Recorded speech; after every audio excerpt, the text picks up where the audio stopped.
News when you want it with Bloomberg News Now. I'm Amy Morris. There's your closing bell for this Wednesday on Wall Street, where speculation about the fate of Fed Chair Jay Powell set off a short-lived tempest in financial markets. More on that just ahead, but first we bring you the closing numbers each day here at Bloomberg. The S&P 500 gained 20 points, NASDAQ gained 53, the Dow gained 231 points. The 10-year Treasury yield at 4.45%, the 2-year yield at 3.89%.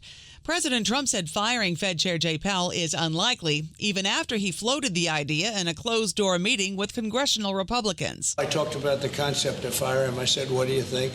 Almost every one of them said I should. But I'm more conservative than they are. Trump suggested he could still consider removing Powell for fraud, but he says that's highly unlikely. The New York Times reported that Trump had drafted a letter firing Powell and then waved it around during that meeting with Republican lawmakers. Trump denies drafting any such letter.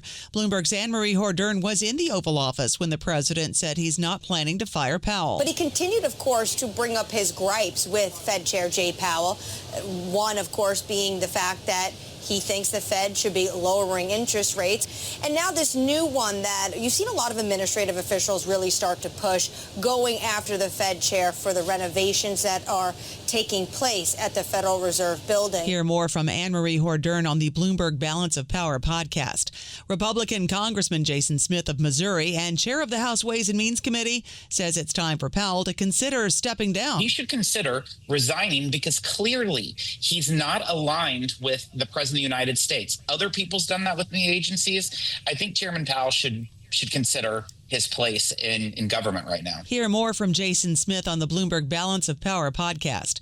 Bank of America Chairman and CEO Brian Moynihan says removing the Fed chair won't automatically lead to lower interest rates, no matter who's brought in. No matter who gets in, they're going to look at it and have to look at the facts and make a decision, because if you drop rates too far, inflation may kick up, and then you're going to have to raise them back quickly.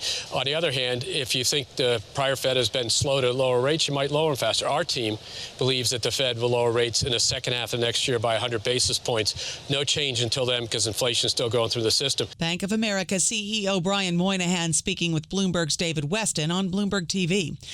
The final read on inflation of the week comes in softer than expected. Bloomberg's Michael McKee with the June Producer Price Index. For core, it's 2.6%, down from 3%. And for food, energy, and trade X, it's 2.5%, down from 2.7%. So this is a number you can bet that the White House will be touting as evidence that there are no tariff pressures. Bloomberg's Mike McKee reports this comes a day after the June Consumer Price Index showed some inflation in tariff-exposed goods.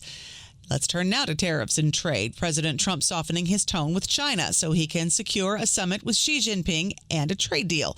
Sources tell Bloomberg that Trump is focused on cutting purchase deals with Beijing and celebrating quick wins rather than addressing root causes of trade imbalances. More now with Bloomberg's Mike Shepard. Secretary of State Marco Rubio has been meeting with his Chinese counterparts to try to set the stage for a summit between President Donald Trump and his counterpart, Chinese President Xi Jinping, sometime before the end of the year. Trump's gentler handling of China is reportedly causing a rift among his advisors, with some wanting to hold a tough line against Beijing, others supporting a more conciliatory approach. House Republican leaders are struggling to resolve an impasse with GOP hardliners on crypto legislation backed by President Trump, holding open a key procedural vote as talks drag on. The dispute centered on the conservative holdouts' demands to include a provision that prohibits the Fed from issuing digital assets in a broader crypto market structure bill. One pro-crypto Democrat, who asked not to be named, says combining the two bills would risk Democratic support, and that would threaten passage in the Senate. That's news when you want it with Bloomberg News Now. I'm Amy Morris. This is Bloomberg.